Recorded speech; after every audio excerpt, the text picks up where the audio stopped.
देखिए हृदय का आकार शंक्वाकार होता है, कैसा होता है? शंक्वाकार, शंकु के जैसा, है ना। और यह पसलियों के नीचे तथा दोनों पेड़ों के बीच में होता है। क्या होता है?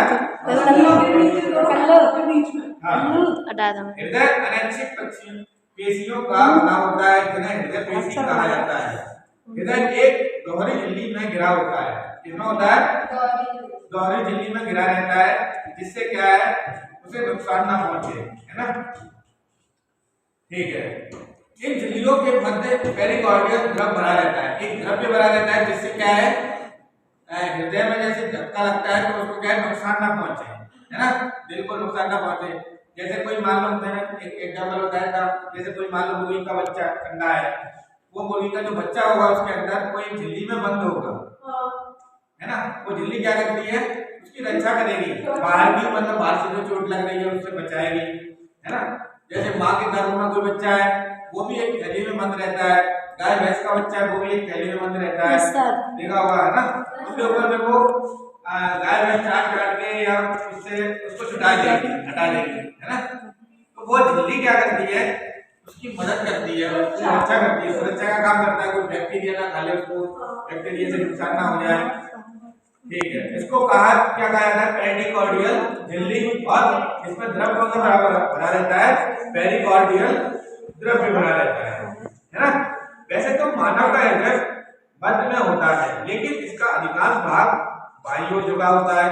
जैसे क्या होता है, मध्य में होता है, और अधिकांश जो भाग है वो बाईं ओर होता है ना।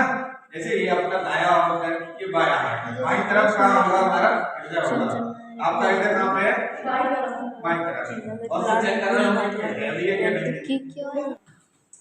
देखिए, मानव का हृदय औसतन भाग लगभग 300 ग्राम होता है। वजन कितना होता है मानव के हृदय का? 300 ग्राम। 300 ग्राम सबके में नहीं, सभी में अलग अलग रहता है, ठीक है। लगभग वयस्क मनुष्य की बात हो रही है, जो जवान व्यक्ति है उसमें कितना होता है? 300 ग्राम वजन रहता है, ठीक है। मध्य में हृदय कितना रहता है? 80 ग्राम। और बाईं तरफ रहता है 220 ग्राम। बीच में कितना रहता है? 80 ग्राम, है ना। और बाईं ओर कितना रहता है? 220 ग्राम, है ना। ये हमारे हृदय की स्थिति रहती है। आगे देखिए, हमारा जो हृदय है 4 भागों में डिवाइड रहता है, जिसमें 4 चैम्बर होते हैं, है ना। चैम्बर, हाँ, मतलब 4 हिस्से होते हैं हृदय के। जैसे मान लो अपने वैसे हृदय बना दिए, वैसे ऐसा हृदय होता नहीं है, पर आपको समझाने के लिए मैं बता दूं, हृदय रहता है शंक्वाकार। इसके 4 भाग होते हैं, ठीक है। जैसे 2 निलय रहते हैं, 2 आलिंद रहते हैं, है ना। ये है ऊपर के जो है उसको कहते हैं आलिंद। क्या कहते हैं? आलिंद। और नीचे का जो हिस्सा है उसको कहेंगे निलय। क्या कहेंगे? निलय। यहाँ महाशिराएं जुड़ी रहती है, महाधमनियां जुड़ी रहती है, जिनमें क्या है, रक्त प्रभावित होता है, रक्त जाता है ना। अब देखिए क्या हरकतें कर रहे हो। पहली बार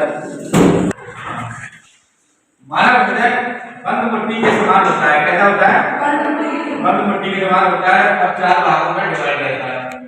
2 रहते हैं आलिंद और 2 होते हैं निलय, है ना। हमारा हृदय कितनी में 1 मिनट में कितना धड़कता है? 72 बार, है ना। 72 बार। बच्चों का और ज्यादा रहता है ना। दौड़ लगाते समय इसकी स्पीड ज्यादा हो जाती है, और आराम करते समय थोड़ी कम हो जाती है। जैसे पहाड़ पे चढ़ रहे हो, दौड़ रहे हो, तो स्पीड इसकी बढ़ जाएगी, है ना। और वृद्ध व्यक्तियों का हृदय कम स्पीड रहती होगी, है ना। मत्स्य यानी मछली के हृदय का जो भाग है वो 2 भागों में डिवाइड रहता है। उभयचर है वो 3 भागों में डिवाइड रहता है। उभयचर यानी जो जल में भी रहते हैं और जल में भी रहते हैं, जमीन में भी रहते हैं, उनका हृदय 3 भागों में डिवाइड रहता है। ऐसे ही सरीसृप यानी सरीसृप का मतलब होता है जो रेंगने वाली प्राणी है, उनका हृदय भी 3 भागों में डिवाइड रहता है। पक्षियों का हृदय 4 भागों में, है ना। स्तनधारी जो भी प्राणी है, जो बच्चे देते हैं, दूध देते हैं, उनका हृदय 4 भागों में डिवाइड रहता है। अपन भी क्या है, नहीं में आ जाते हैं। मगर बच्चों में 4 भागों में डिवाइड रहता है और कॉकरोच में 13 भागों में डिवाइड रहता है। इतना सब इसको समझ में आ गया? Very good. ब्लू व्हेल का दिल सबसे बड़ा होता है ना? क्योंकि ब्लू व्हेल भी सबसे बड़ी रहती है। एक ब्लू व्हेल का वजन 30 हाथियों के बराबर होता है ना? एक हाथी का वजन कितना होता है बच्चों? और 30 हाथियों का वजन कितने विशाल होता है? इसीलिए वो समुद्र में रहती है, नदियों में नहीं रह पाएंगे, है ना? और खारे पानी की मछली अलग रहती है और मीठे पानी की अलग रहती है। अगर मीठे पानी वाली को खारे पानी में डाल दो, खारे पानी की मीठे में दोनों बन जाएंगे, है ना? अपना वातावरण यहाँ का है, अपन ऐसे वातावरण को एडजस्ट करके, जैसे गर्मी को थोड़ी सी गर्मी होती है, यहाँ थोड़ी सर्दी होती है, अपन जम्मू कश्मीर में मजा नहीं जाए, हिमालय में जाके तो अपन माहौल को एडजस्ट नहीं कर पाएंगे, वहाँ का एटमॉस्फेयर, है ना? चलिए, अब इसमें कपाट पाए जाते हैं। कपाट का मतलब होता है दरवाजे, खुलते हैं और बंद होते हैं, है ना? खुलते हैं तो क्या है, रक्त ऊपर जाता है, फिर बंद होते हैं, इससे ज्यादा रक्त भी चला जाए, उस हिसाब से जाए, है ना? पंप होता है। देखिए, इसको हटाने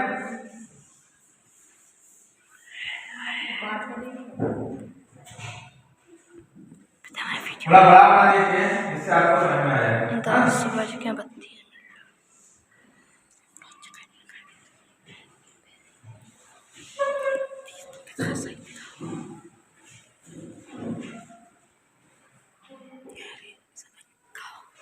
ठीक है, यहाँ रहते हैं निलय, निलय, है ना?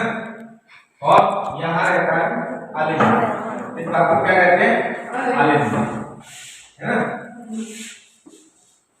अब देखिए, जैसे ही रक्त जाता है, जैसे यहाँ से रक्त गया, यहाँ ये है सिरा है, तो यहाँ से रक्त गया तो ये कपाट क्या है, खुल जाएंगे, और जैसे ऊपर रक्त पहुंच गया, यहाँ ब्लड भर गया, उसके बाद ये क्लोज हो जाएंगे। नहीं अगर क्लोज होंगे तो नीचे फिर से आ जाएगा रक्त, है ना? इसलिए क्लोज हो जाते हैं कुछ समय के लिए, फिर ऊपर चला जाता है ना? हाँ, तो ऐसे क्या है, लगातार पंप होता रहता है, है ना? और ब्लड की सफाई होती रहती है। गंदा खून एक तरफ आता है और अच्छा खून एक तरफ जाता है। गंदा खून कहाँ रहता है? धमनियों और सिराओं में। सिराएं रहती है जो ऊपर मोटी मोटी हरे कलर की अलग ही दिखाई देती है ना? हाँ, नीली हरी जो भी है, आपको जिसमें समझ में आए। और धमनियां रहती है पतली पतली, आंखों में धमनियां है ना? इनमें शुद्ध खून रहता है, साफ ब्लड है। हाँ, इनको अलिंद कहते हैं, ये अलिंद है, और ये क्या है? निलय, निलय, और ये क्या है? अलिंद।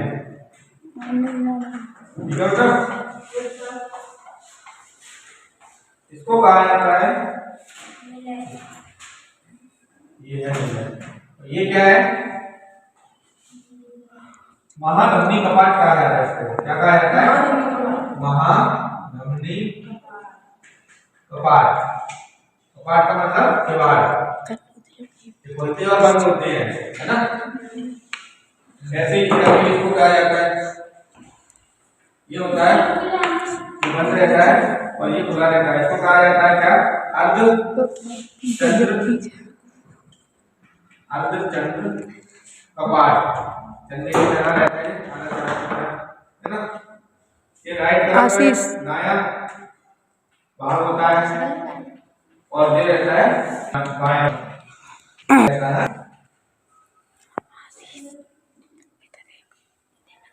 इसमें क्या रहता है? त्रिकपाट, त्रिपदी कपाट। इन कपाटों को कहा जाता है त्रिपदी कपाट। ये इस बात को खा लेते हैं, त्रिपदी कपाट। ठीक है बेटा?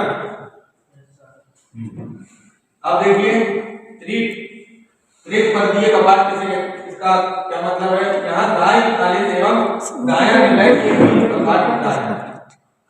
ये कपाट होता है तो जो काम क्या करता है कि दायां आलिंद और दायां निलय के बीच का जो रहता है, उस कपाट को क्या कहा जाता है? त्रिपदीय कपाट। हाँ, त्रिपदीय कपाट कहा, त्रिपदीय कपाट। ठीक है? जो कि रक्त को दाएं आलिंद से निलय में जाने को देता है, क्या करता है? दाएं आलिंग एवं दायां निलय के बीच कपाट होता है। ठीक है, दाएं आलिंग, ये दायां आलिंग हो गया दाएं तरफ का, और ये हो गया दायां निलय के बीच के कपाट को क्या कहते हैं? कपाट। एक पद्धति में ये कपाट, ठीक है, होता है, जो कि रक्त को दाएं आलिंग से, यहां से रक्त है, दाएं आलिंग से रक्त को देता है, यहां से रक्त जाएगा निलय में, इसके द्वारा ऐसे होते हुए। ये कपाट क्या काम करता है? ये वाला एक पद्धति कपाट क्या काम करता है? यहां से जो रक्त जाएगा आलिंग से, दाएं आलिंग से दाएं निलय में प्रवेश करेगा। ठीक है, तो ये खुलते हैं तब जाके प्रवेश होता है, ये बंद हो जाते हैं, है ना? ऐसे ही इसमें होता है। ठीक है, यहां से रक्त जाएगा और यहां से निकल जाएगा। ठीक है, एक तरफ आता है एक तरफ जाता है। ठीक है बेटा? और कलिया अब बाएं आलिंग और बाएं निलय के बारे में पढ़ेंगे। पहले दाएं आलिंग और दाएं निलय के बारे में समझ आ गया, यहां से रक्त आता है। ठीक है, और त्रिपदी कपाट खुलते हैं और रक्त क्या है? निलय तक पहुंचता है। ठीक है, उसके बाद अब द्विपदी कपाट, इसको कहते हैं द्विपदी कपाट, क्या कहते हैं? द्विपदीय कपाट। ठीक है, स्थित कपाट होता है जो कि बाएं आलिंग से बाएं निलय में रक्त को जाने देता है लेकिन वापस नहीं आने देता। अब यहां से क्या होता है? रक्त आता है ना, और नीचे यहां जाने देता है, वापस नहीं आने देता। यहां भर गया, फिर ये बंद हो जाएंगे, फिर वो वाला चला जाएगा, फिर बोलेंगे, ऐसे चलता रहता है। ठीक है, ठीक है, वेरी गुड। इसके बाद महाधमनी कपाट बॉल एवं बनियर निचला हृदय और महाधमनी शरीर की सबसे बड़ी धमनी के बीच स्थित रहती है।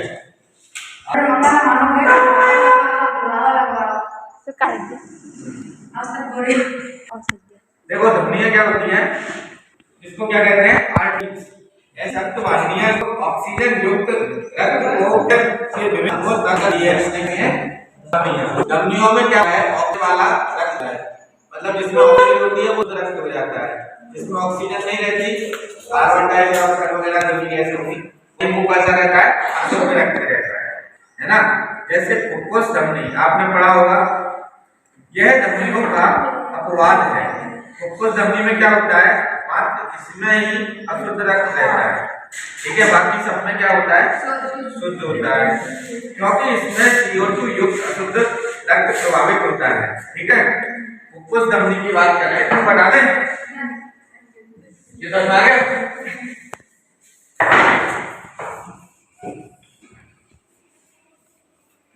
देखिए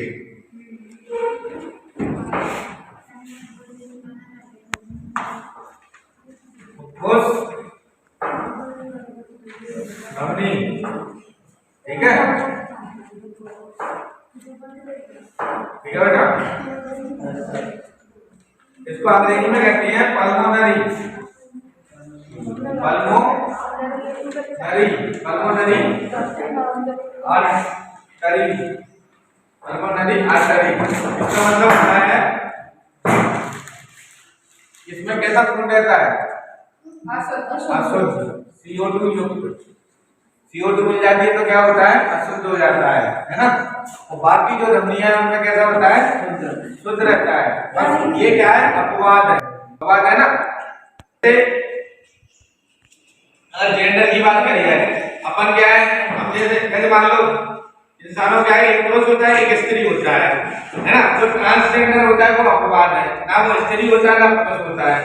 ऐसे ही इसमें क्या होता है? ये अपवाद है। अपवाद का मतलब कैसा होता है? शुद्ध रक्त बहता है ना? और ये ऐसी धमनी है जिसमें क्या रहता है? अशुद्ध रक्त बहता है, CO2 युक्त। ठीक है, अब बात करी जाए शिराओं की, तो शिराओं के बारे में इसको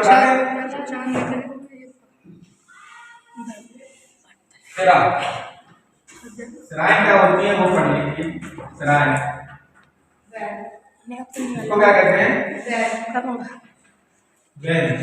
ठीक है, ऐसी रक्तवाहिनियां शरीर के विभिन्न अंगों के कार्बन डाइऑक्साइड अशुद्ध लेकर आते हैं, वो क्या कहते हैं? रक्तवाहिनियां जो क्या सारे शरीर से रक्त अशुद्ध रक्त को लेकर आती हैं, उन्हें क्या कहते हैं? सिराएं कहा जाता है। इनमें गंदा खून रहता है। गंदा खून का मतलब CO2 युक्त रक्त रहता है, जिसमें कार्बन डाइऑक्साइड खुली रहती है। अब जो फेफड़ों में जाएंगी, पहले हृदय में जाएंगी, हृदय का फेफड़ों में जाएगा शुद्ध करने के लिए, उसमें शुद्ध ऑक्सीजन मिलेगी, है ना। 3 लोग हैं, 3 ऐसे अंग हैं जो रक्त को क्या है? शुद्ध करते हैं, हृदय, किडनी और फेफड़े, है ना। इन तीनों के द्वारा रक्त को क्या है? शुद्धि प्रदान की जाती है। ठीक है बच्चों, और इसमें एक और सिरा है जिसमें